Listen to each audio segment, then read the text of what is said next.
Sa mas pinaigting na pagpapatrolya ng mga kapulisan, naaresto ang dalawang lalaki dahil sa tangkang pagnanakaw ng e-bike sa San Juan City na sangkot din umano sa kasong karnaping.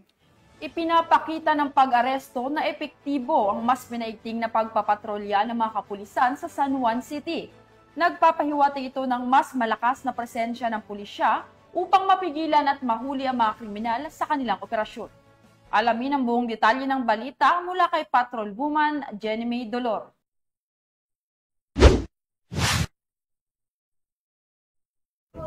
Nito lamang August 25, 2025, dakong alas 4 ng madaling araw, naaresto ang dalawang lalaki na sangkot sa kaso ng carnapping sa San Juan City. Ayon sa inisyal na investigasyon, habang nagpapatrolya ang mga barangay Bantay-Bayan sa kahabaan ng Eframon Street, Barangay Salapan, San Juan City, ay napansin nila ang loob lamang ng 5 minuto ay dumating ang kapulisan na nagpapatrolya naman ng mga panahong iyon at tumulong sa pagtugi sa mga karnapper na nagresulta sa pagkakaaresto ng mga ito. Kinilala ang mga sospek na sina alias Ace at alias Tom, kapwang walang trabaho at parehong taga Maynila. Nakuha sa kanila ang tinangay na pulang NWOW e-bike. Nais ko pong magpasalamat sa PCP5 sa agarang aksyon sa pagresponde ng mga kapulisan natin sa pagnanakaw sa may Eframon Street, Barangay Salapan.